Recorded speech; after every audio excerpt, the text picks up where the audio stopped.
trained for 3 decades.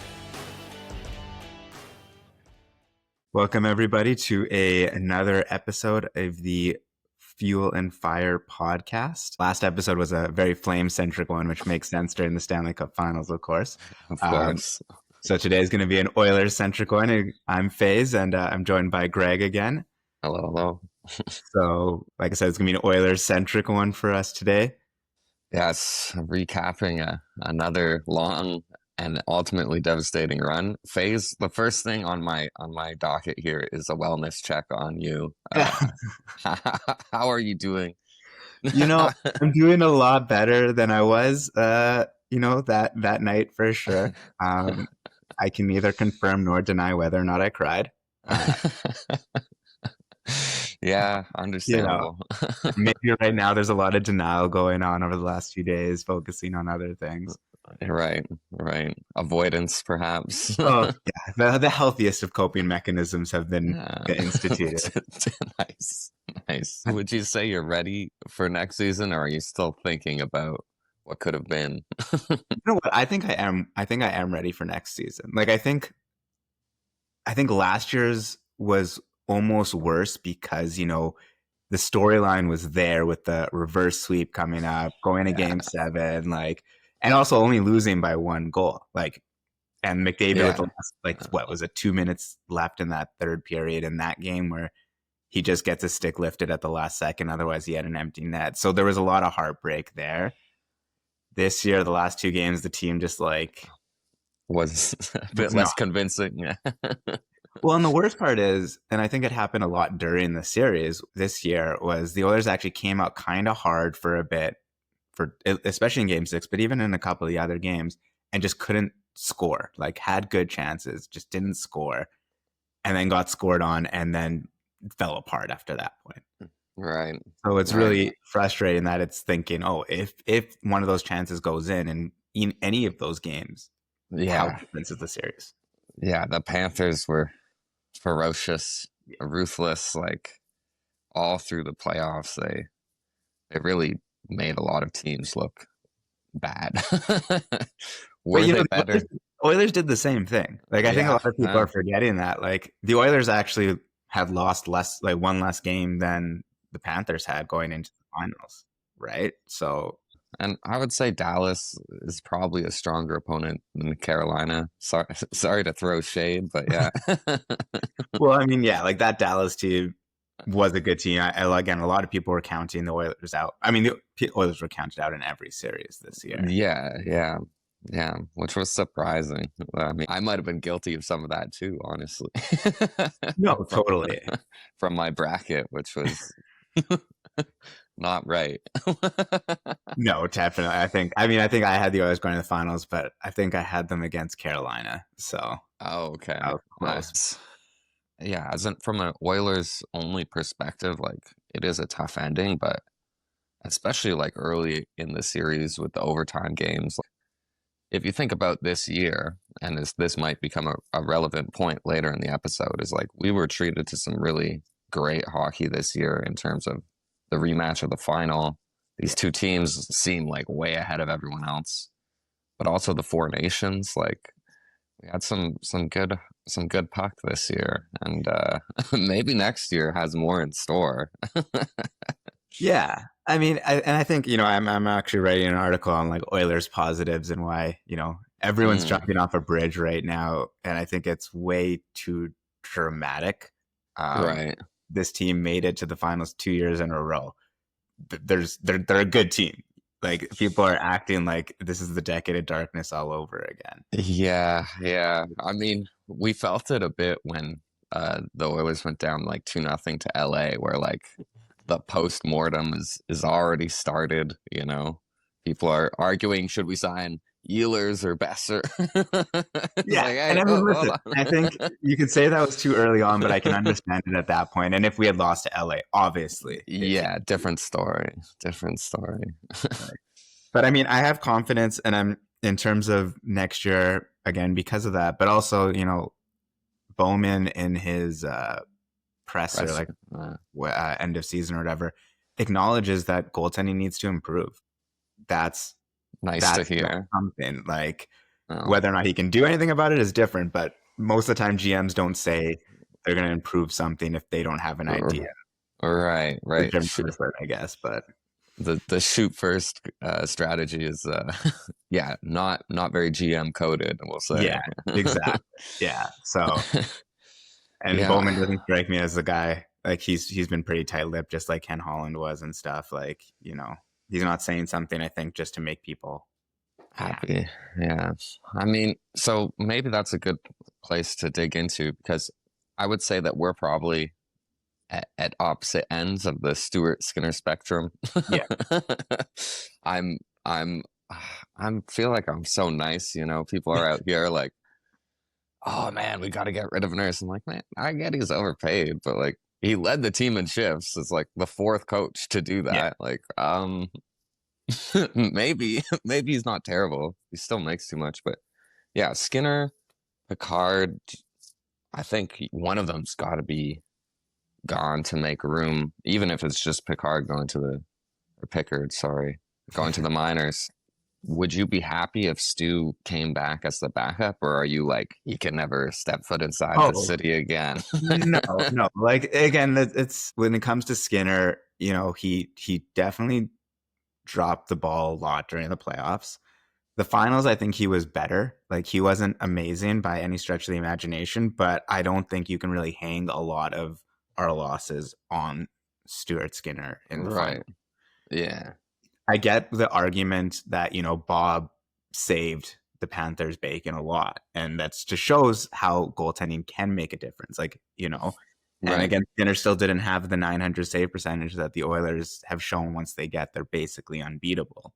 Right. So I understand it, but I didn't see like the major gaffes that we saw in the LA series, especially. So yeah, I'd be fine with him coming back. 2.6 million.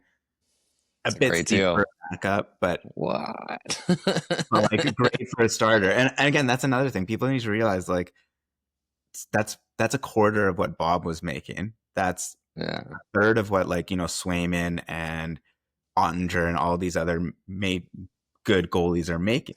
Right. So you have to put that in perspective, and that allows you to have other players. Granted, like, the Nurse contract it's a brutal contract, but I agree with you that Nurse is not.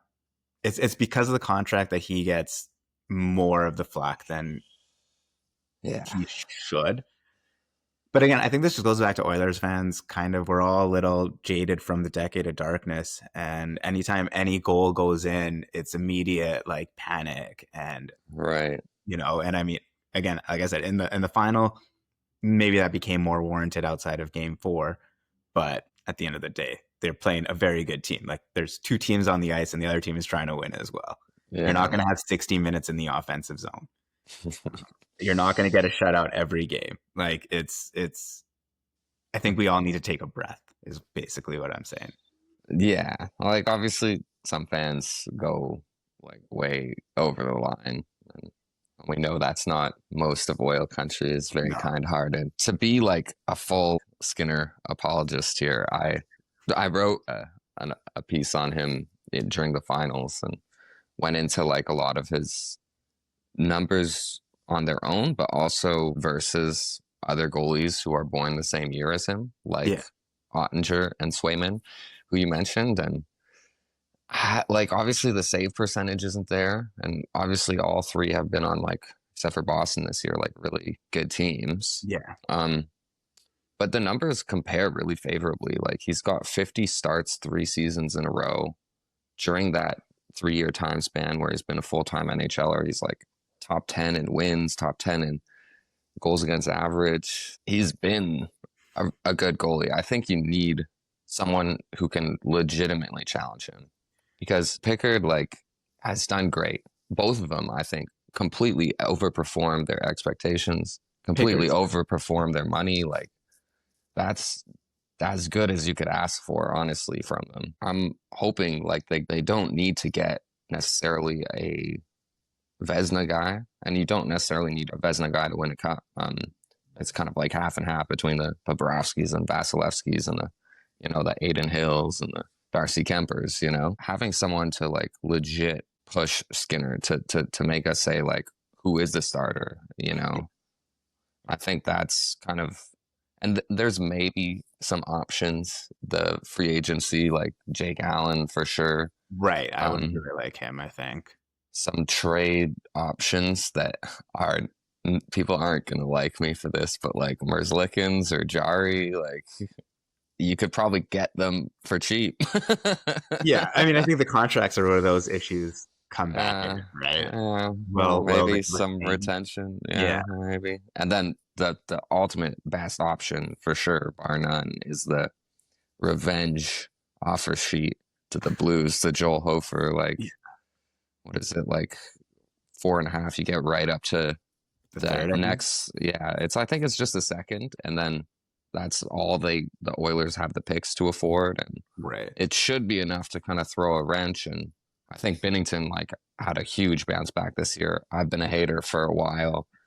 You know what I mean? Like, yeah. Oh man. Again, I feel like if Skinner wins one of these cups the last 2 seasons, like how much is he in that Binnington conversation? You know what I mean? Yeah. Like Binnington has not been like super great the whole time. He's been great in the big moments, or good enough, we'll say. You know, I'm just looking at St. Louis's salary stuff, and you know, it's going to actually be difficult. They got $5 million in cap right now, and they're the only major player left to sign is Hofer. Like they've got Suter and Faxa. So, you know, I think the way you'd have to do it is it would have to be a longer term contract, I guess, maybe. But even then, their cap situation is not as bad as I think. Yeah. And there's some, you know, interesting tactics where like the compensation is based on an average of 5 years. So like if the contract is longer than that, there's all kinds of mechanisms. I'm not smart enough to figure it all out. But there's definitely a way to make a spicy offer. Well, do we have the picks as well as the other issue? Yeah. I'm saying like you could give him more AAV while staying in like the lower comp zone, which might make it tough. But does St. Louis want to tie up that much into their backup? I think the most interesting thing, again, back to my Skinner research, is that Skinner's last year in the WHL and Hofer's first year, they were on the same team together. So they've shared a crease before. And I'm pretty sure they won the chip that year, the Dub chip. Skinner, by the way, has championships in the WHL and AHL on his way to becoming an NHLer. He's won a lot of games. As he's won a lot of games on his way here. And hometown Edmonton guy, it sucks to see some of the hate that he's gotten. Never been a backup, never had the chance to settle in. It's like right from the start, Campbell faltered and the Broth brothers were broken apart. It was devastating. That's true. Yeah. I mean, I think the watching Stu, like when he is legitimately confident, he plays really well and is good enough in any event, I think. But definitely when his confidence starts to dip, I see a lot of things where it's, I guess, the goalie equivalent of gripping your stick too tight. And so like that's can see the gears turning. Yeah. Like, man, that goal against Vegas, where he's like in the corner. Yeah. Everyone was trolling, you know. What a Draisaitl own goal there in the end, but oof. There's some tough looks, undeniably. No, exactly.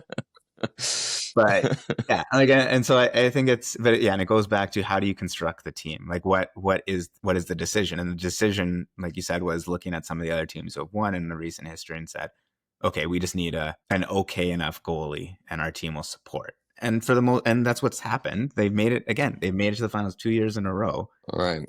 And that's probably what's going to happen going forward as well, because I don't think you're going to get like Bobrovsky. No. So you're probably going to be trying to do something at a discount. Yeah. Try to get like someone who's maybe as good as Skinner. Yeah. I guess.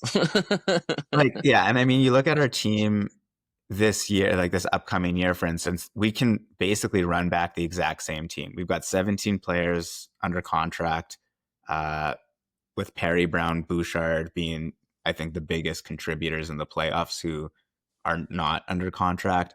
12 of those guys under contract were on the team for both years of making the run. You've got a foundation for at least next year for sure. And, they're looking at, everyone's talking about making trades for cap room. And I think, Arvidsson, I'm sure at this point, Arvidsson would be open to a trade based on the fact that where he was playing. That'd be nice. And nice. $4 million off the cap there. Yeah, like to me, to always circle back to Nurse, you got $9 million for Nurse or $9 million for Kane and Arvidsson. I think the forwards I'm complaining a bit more about than the shift leader for the playoffs. Second in goals, second in primary assists for the defense corps. Like, well, I think we need to get over Nurse because he's not going anywhere. His at least for 2 years, right? Yeah, his contract is buyout proof. He's got a no movement clause, or like a no movement clause for the next couple of years at the very least, I think. Like, and he doesn't want to leave. He's friends with the team and stuff. And again, like you said, like he does do good things. He's not a $9 million defenseman, but he does eat minutes, and it's just unfortunate that he needs a partner that he clicks well with, and we saw that with Stetcher. So it's a weird thing where you just don't know who's going to fit with him. But if you find someone who fits, it works out. So he's got like all the tools, right? He's big, he can skate, he's mean, which matters. He's really a good offensive defenseman. I was a little disappointed to see kind of Ekholm getting more power play time than him, especially Ekholm was not at 100%, which I think maybe this is a hot take, but in those final games, I feel like Ekholm was kind of in over his head a bit. I don't know like how much he was injured. I think next season, like he can put him back with Bouchard, but I was like, maybe they should have kept Kulak there with Bouchard in the end instead. But anyways, I'm living in the past, so you gotta let it go. Right. And I mean, that's another thing to look at in terms of next year, like things to look forward to in terms of next year is if you look at our defense, we've got a good top 5 defense where arguably all 5 of them are top 4 defensemen. And a few of them, more than 2 of them can be arguably considered top pairing defensemen. Like, at least, Bouchard and one. Bouchard and Ekholm are top pairing defensemen. Yes. Nurse can be a number 2 at times. Wallman had played number 1 in San Jose and played well. Kulak. And then Emberson played well during the regular season, and he's a young guy. He could, if he steps up next year. Yeah, Emberson, I love me some Stetcher for sure. I mean, Bowman's comments were like, hey, a big vote of confidence to the blue line. And there's, I think, some interesting other options. Like, there's that Leppinen. He's a lefty. He's kind of offensive. So maybe he's just an injury replacement. There's Regula. We'll see if he's got anything. He was missing all year. But that righty, he's got some size. Hopefully he's better than Josh Brown, Yeah. Emberson, like completely vanished after those first couple games against LA. Never to be seen. And I mean, I kind of understand it when you had Klingberg and Stetcher who were playing well and more senior guys, and you're trying to win. So like, I don't look at that as necessarily being a bad thing. And I think Everton steps into a full top 6, like a full-time role next year. Unless they make any moves, but otherwise, I think he's. Yeah, well, it's definitely. I'm happy that at least Bowman like gave the blue line a shout out that way. This is one of the bigger picture things I've been thinking about because I wrote this, and eventually we'll circumnavigate around to McDavid here. Is that there's that first part of the career where the Oilers are always missing the playoffs, say for 16, 17.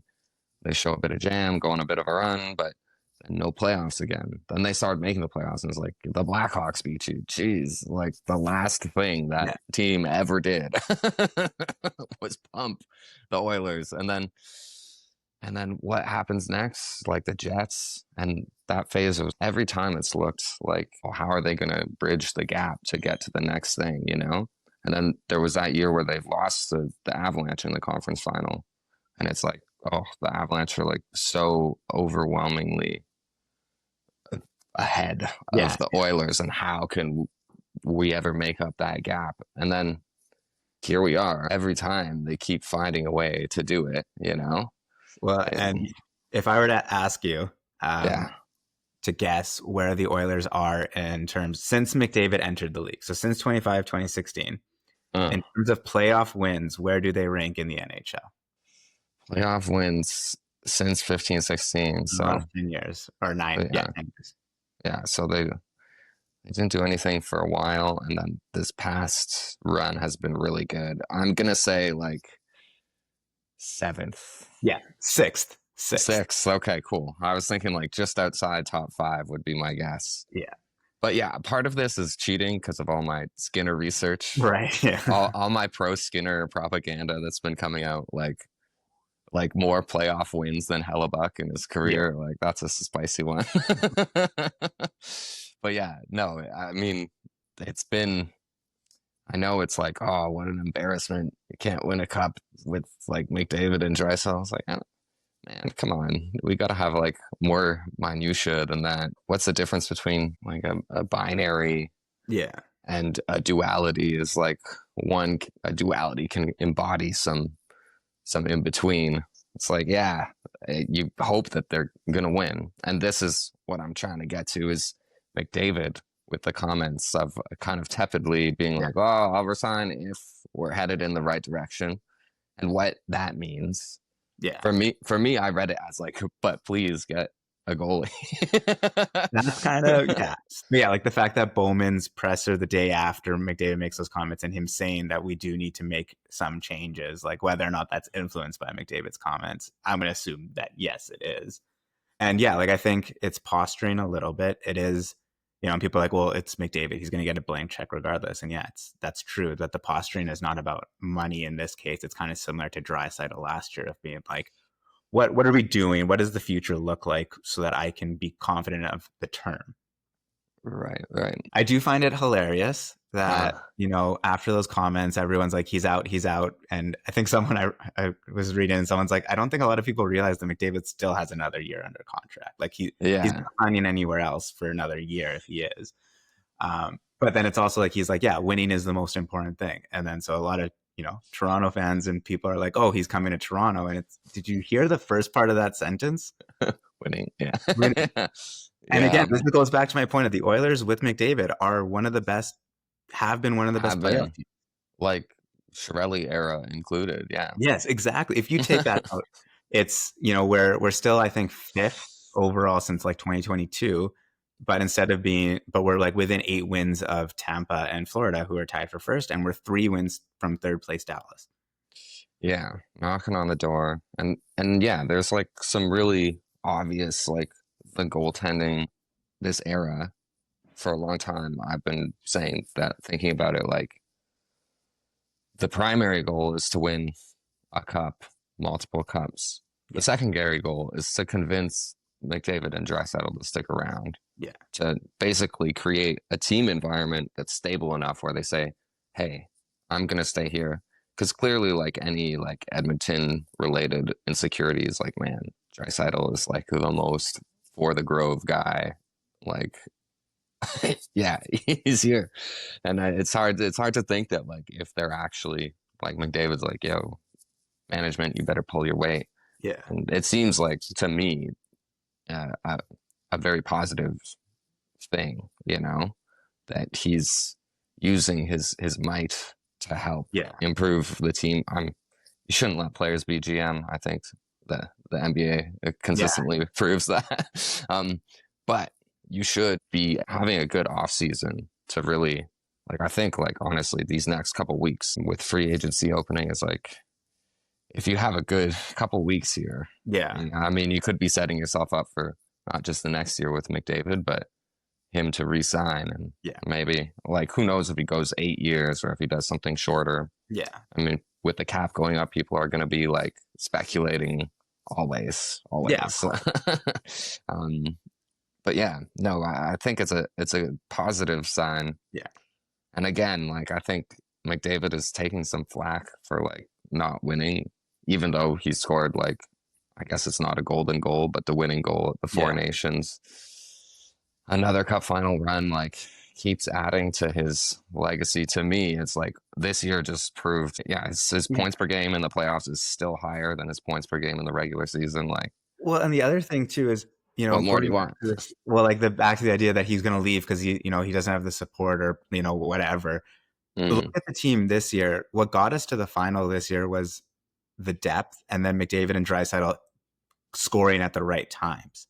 right, And that all right. collapsed in the final. That's true. But like, it's not like McDavid and Draisaitl were dragging the team and the rest of the team let them down in the finals. Like, I don't necessarily think you can say that. Like, the entire team as a whole, including them, did not look We're, the best. yeah, outplayed. And that Barkov, Lundell, Yeah. Bennett center depth, that defensive structure, the mauling play along the boards, like, the Panthers, yeah, shut everyone down. Not just the Oilers, but No. but everyone. Yeah. I found one of the interesting comments McDavid made after, not in his press conference, but like after the loss, where he said, we're just banging our head against the wall, doing the same thing over and over Right. again. And, I have like mixed feelings on that. And, it would be interesting, like, first of all, it's in the emotion of the loss. I don't necessarily know if it's a shot at the coaching staff per se, like some people are making it out. But it's an interesting topic in my mind because you do have to, as a coach, you have to adapt if something's not working and the teams that you're playing is beating you in that sense. But the other thing is the way you play is what got you there. Like, you have your own system. You can't completely remake. Right. We look at what Woodcroft did after the Vegas series, where he then tries to emulate a whole different system and the team is discombobulated. And that was with a training camp. So, like, in the finals, you're not going to be able to fully make huge adjustments. And again, like, I go back to how we started some of those games where we were dominating and we just couldn't score. And so I can get that. And I just think it's a fine line to walk, where you've made the finals 2 years in a row playing a system. Right. And that's a good point. Like, I think then, like, the narrative around like how the team lost versus how the team got there to the final, like, because on the way to the final, you're right, it's like, oh, the depth scoring, like, it's the most players to score since on one team since like the 80s or whatever, like, and Knobloch's like the Midas touch of gold over there, like always switching the lines at the right time, like, oh, what a masterful tactician. And yeah, exactly. And then, like, the 4-2 the next 6 games, and it's like, what a bum. No one can score a goal. Yeah.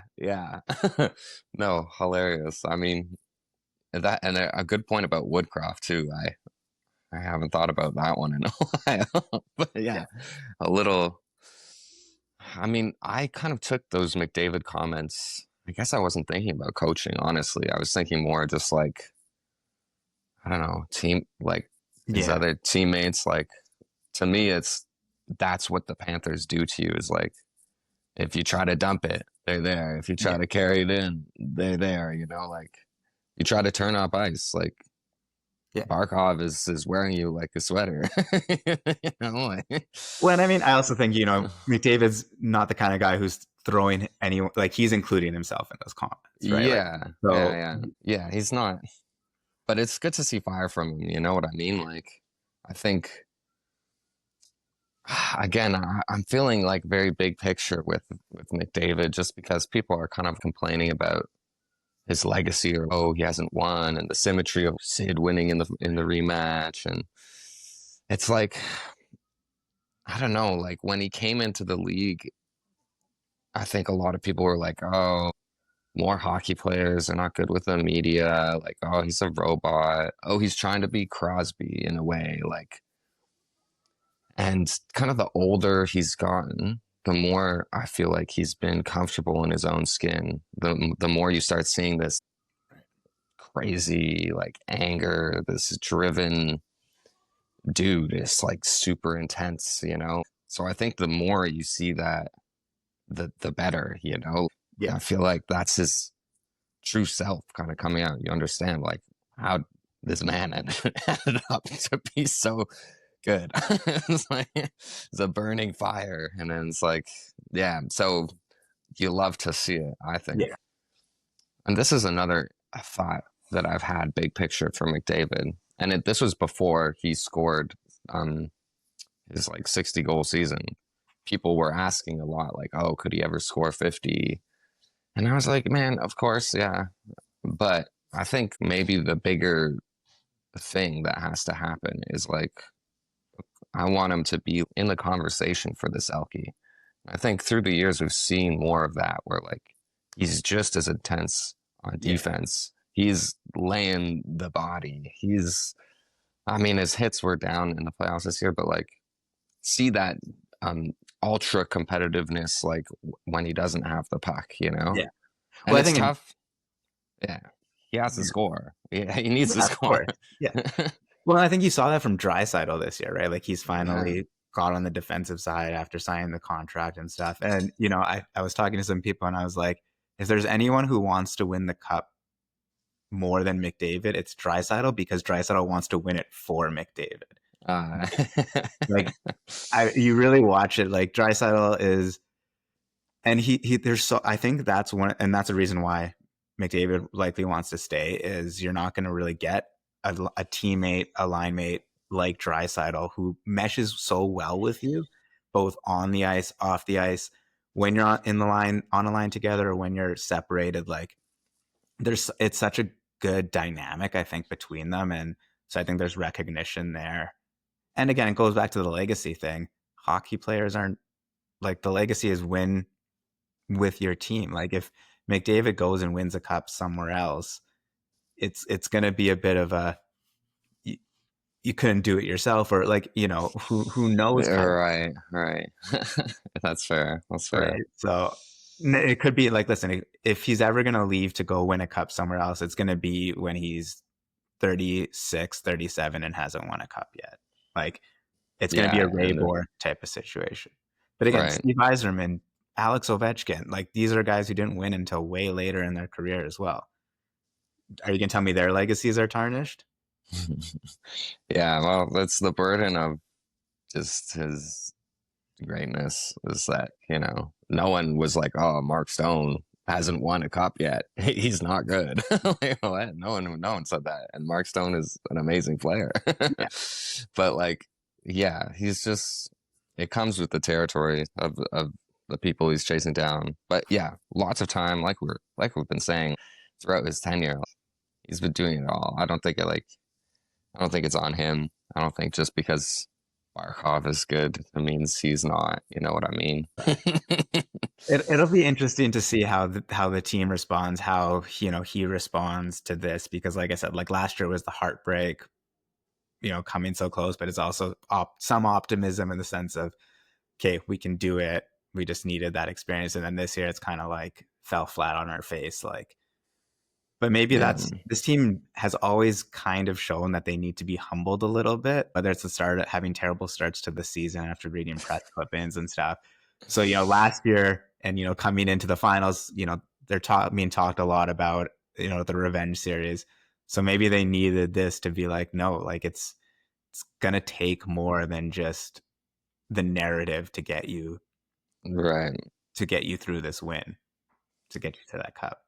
And the slow starts is like consistently interesting. And you're right, like even going back to last year's Cup Finals, not only did you start the year terribly, but you started the series down 0-3. And then this year, how did the playoffs start? Like completely kind of unprepared. So, and heading into camp every year, they have the captain skates. Everyone's around, everyone's saying the right thing. Yeah. Everyone's working hard, and somehow it's like somehow it always happens. So that is a curious little quirk about this team. Yeah. I think at some point, probably last year I was thinking about this a lot more. Like at some point, that's the issue that needs to be fixed. Like, I don't know if I feel the same this year. Like Florida did come out to a lot of early leads, but I don't know. They were just so good that I'm not sure it was the start that was bad more than it was just the truth of the teams, you know? No, totally. Like, yeah. At the end of the day, Florida, has made it to 3 cup finals in a row, and they've won 2 cups for a reason. They're a good team, and yeah, like the Oilers continue to lose to the Stanley Cup yeah, champs. exactly. It's like a 5-year run here, so like it's pretty good. There's Vegas, there's Colorado, and Florida 2 years. Florida 2 years. Okay, just 4 years. Oh, that's fine. Yeah. 5th time's the charm. Yeah. That is the saying, I believe. Yes. Well, I think at least for me, I had one more thing that I want to get to, and that's the other part of Bowman's comments, which is kind of reloading the forwards for next year. Do you have any? I mean, we've maybe talked about exploring trades for Kane and Arvidsson, but do you have any kind of like thoughts on where they should be looking to go? The Frederick extension, obviously, we can throw in there. Yeah, I mean, the Frederick extension, that is a big swing at the cap number we've heard. Like, I was initially thinking 8-year deal at $3 million a pop would be a very good balance of risk reward. 4 is the new 3. Yeah. Well, I mean, we'll see. Like, I think it was more recently reported somewhere between 3.5 and 4. It's supposed to be like 3.85, which 3 years down the road, I saw some graphic would be the equivalent of 2.7 this year. Right. So I do understand it. He's coming off a high ankle sprain, and like maybe we saw with Connor Brown. Had a really terrible start after major injury and then came back. So it's a gamble. I can see the logic behind it. Same thing with like, you know, the rumored Connor Brown extension, 4 years for a 31, 32-year-old. Bit risky, but at $2 million a year, you know, you're cost controlling that bottom 6. I mean, I look at our forwards. We've got 11 forwards under contract right now. Granted, that includes Thomas Sek, who you don't know how he's going to perform in the NHL, and Max Jones, who's a 14th, 13th forward. Like, you put him in every so often for some mojo. But yeah, then you got Brown and Frederick. So you've got your team in terms of the forwards. Kane's an interesting subject just because he did look pretty decent in the playoffs, again, up until the finals, which is everyone. Yeah. Game 1, he was awesome. Yeah. It was and like he took some Kapanen and Kane. Yeah.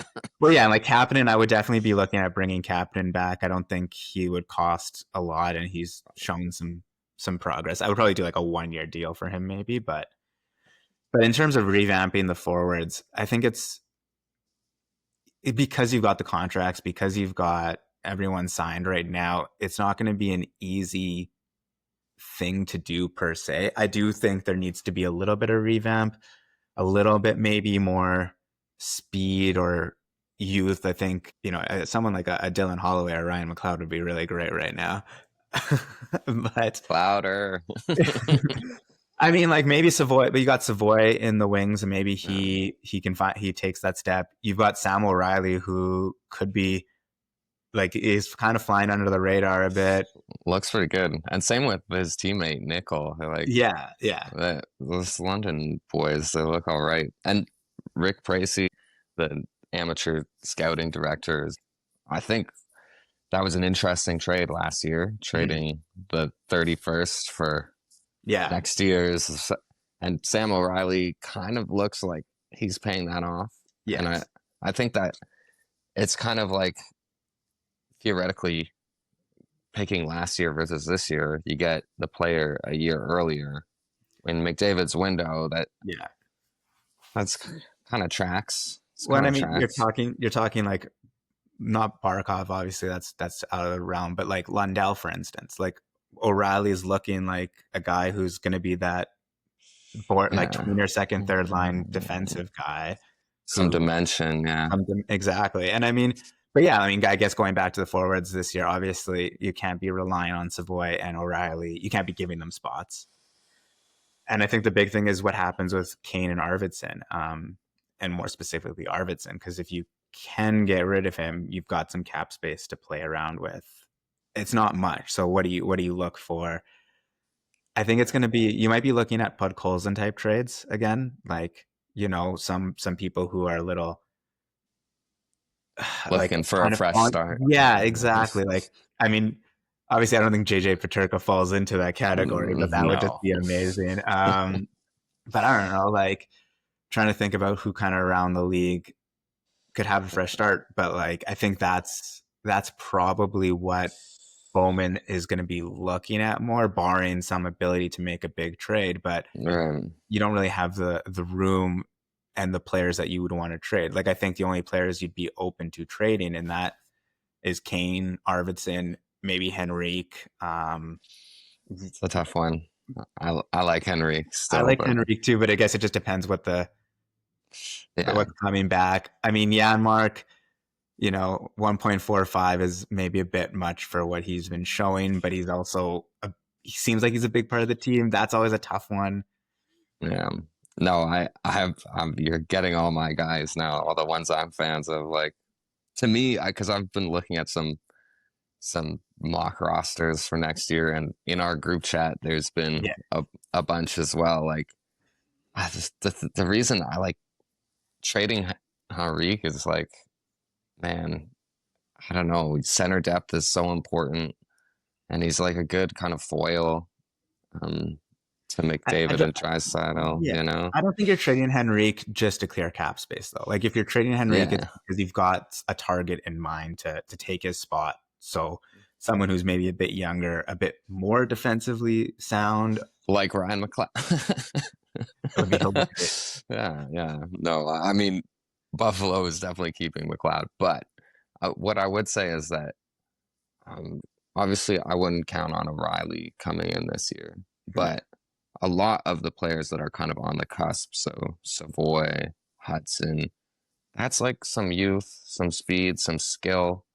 That's why I kind of like re-signing guys like Brown and Frederick. Is like, to me, if somehow the Oilers come up with, let's say, an Evander Kane amount of money to spend, or a Kane plus Arvidsson, I don't want to blow it all on one scoring winger. That is not what I think they need. Some people might disagree. Some people say we need Ehlers. He'd be perfect with Draisaitl, and I get it. I love Ehlers, man. The guy's nails. The guy's fast. He would be a good fit with Draisaitl probably, but I just don't know if that's okay. I'll say with this though, like if you're getting rid of Kane and Arvidsson to get Ehlers because the money, right? Yeah. That's a good trade-off. Like, I get what you're saying, but if the depth is still there by signing Brown and Perry, you got the depth. Arvidsson was in and out of the lineup, and Kane had that kind of spot. So you're now replacing him with Ehlers. And like, Ehlers is sounds great. Yeah. Good player. So, like I think when you look at Kane and Arvidsson and the fact that they basically are occupying one spot on the roster, and you get rid of both of them, and you can add a scoring winger like that. I do think that makes the team better. And the depth is kind of there. Like, okay, you get two $4 million players, but like, where are they going to fit in? Like I said, we've got the forwards. Once Perry and Brown and Frederick are signed, you've got 10 forwards already that are your top, like, that are in the lineup regularly. So you got two spots open, and that's not including Kane or Arvidsson. So you use their money to get one. Yeah, I mean, I guess it could work, but I mean, and you're leaving a spot open for maybe a Kapanen or an O'Reilly or a Savoy or Tomasek, like, That's it. Yeah, Tomasek, I think, is a right-handed center. Let's say that he's all right at faceoffs. I know that might be a thing. Noah Philp, I'm a fan. Oh, yeah, exactly. But like, I think the Oilers hate him. I don't even know if they're gonna keep. He's an RFA. I don't even think, like, to me, if I'm other teams, that's a guy I'm targeting. It's like, hey, bottom six center, maybe there's something a little more there, because yeah, he's played, like, even though he's an older prospect, he's played like shockingly little pro hockey. So I feel like there's still some runway there for him. Yeah, I don't know if I'd agree that the Oilers hate him. Like, coming into last season, they were really hyping him up. He was going to take that next step. And, he's a younger guy and a younger forward, whether it's experience-wise or age-wise, playing a defensive style in the NHL is always going to have some trouble. So he's a guy like I just forgot about him until you brought him up right now. But he's another guy. So like you've got guys pushing. So maybe you do then say, let's try and go for another big gun to and make let sure the kids fill in around. Exactly. Yeah, and to be fair, like I think last offseason they tried to go for like, hey, we're gonna get Skinner and Arvidsson as like these half measures versus like kind of like this one guy. Like we're gonna keep using Ehlers because why not? It's where you're like, he's Martin's for going to sure sign a good. 1 year, $1 million contract so he can recreate the Four Nations. Yeah, magic. yeah. No, they were not good together at the Four They were not up until that For last. the record, Yes, they were not. They threw them out for overtime, and I was like, what are they doing? This is a terrible idea. Can you believe it? And of course, that's what ends up working. But no, yeah, like I'm just looking at the forwards right now, though, in terms of who would be Marner would try. Yeah, but like someone who would be that kind of big fish, not huge swing. But like, there's obviously we talked about Ehlers. There's Besser. Tavares, Marchand. I would love if we could somehow get Marchand, but I don't think. No, like I think part of the thing with like Ehlers and Marchand is they got and basically any good player is going to have more dimension. But like I'd rather the Oilers be good at a lot of things and maybe just hope that somehow the scoring figures itself out a bit more. Some net front scoring I would love. We saw once Hyman went down. I was just about to say that's another big thing in this final, that like Hyman was on the pace to break the record in hits. He was a huge emotional part of the team, so that probably obviously played a part. Does him being in lineup completely change it? Maybe not, but I think it's a lot closer of a series. Right. And like maybe reinforcing that. I don't know if Frederick is really the same type of scorer at the net front, but I mean, having it Perry, like, to say nothing of whatever happens off the ice, on the ice, like what a godsend. Like he's figuring it out, man. Like, to be fair though, can we win a cup with Perry, because he's got that the curse going? Maybe that's been the problem. We just need to sign Getzlaf and he'll win. Yeah. No, I don't know. It's a tough look for Perry. But I'm sure if the Oilers let him go, I'm sure there's lots of teams that would love to lose in the final next year. If you let him go, I think you sign him and then you trade him to Florida. That's the plan, yeah. No, but maybe if like he did great, obviously filling in for Hyman in a lot of times over the season. So maybe reinforcing that net front score to me might be more, I think, effective than maybe getting like a Skinner or someone who's going to be more on the perimeter. Like Arvidsson he's got some jam, but like, you know what I mean? That's why again, the Brown, the Frederick, it'll be interesting to see, especially because he said the forwards, we got to retool somehow. So yeah, it's funny, we got to retool, but then we've just heard about them in talks to re-sign 3. All their line of forwards, right? So because Kapanen's playing the best he's ever played. Like you won't believe it. He's a missile on the forecheck.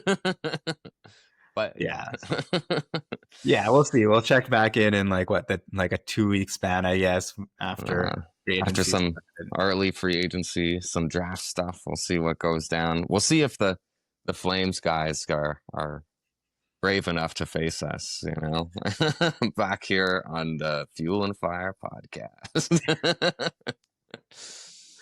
Yeah, no, for sure. We'll see. I mean, we already know the chirps are going to come about losing twice in the finals. And I think, like I said last time, they were talking about how Skinner's bad in the playoffs. And I said, what was that last part? Of the playoff? They didn't really have a huge...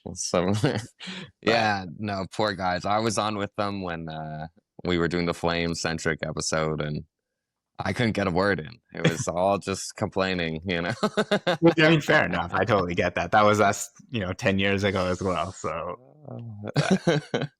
we will see that. And hopefully on our next podcast with those guys, both teams will have some comments about some changes in the roster. Hope will be spring eternal. Exactly. It'll be the glory days. We'll all be friends. It'll be Yeah, awesome. exactly. All right. Well, thanks again, man, for joining us in our post-mortem of a disappointing end to a really great season. For all you listeners, thanks for joining in again. And make sure to check us out. Follow this podcast wherever you follow podcasts, and check out our blog. Like I said, we do have a blog. Greg and I mentioned some of our articles. Check them out and comment if you like them. Don't comment if you don't like them.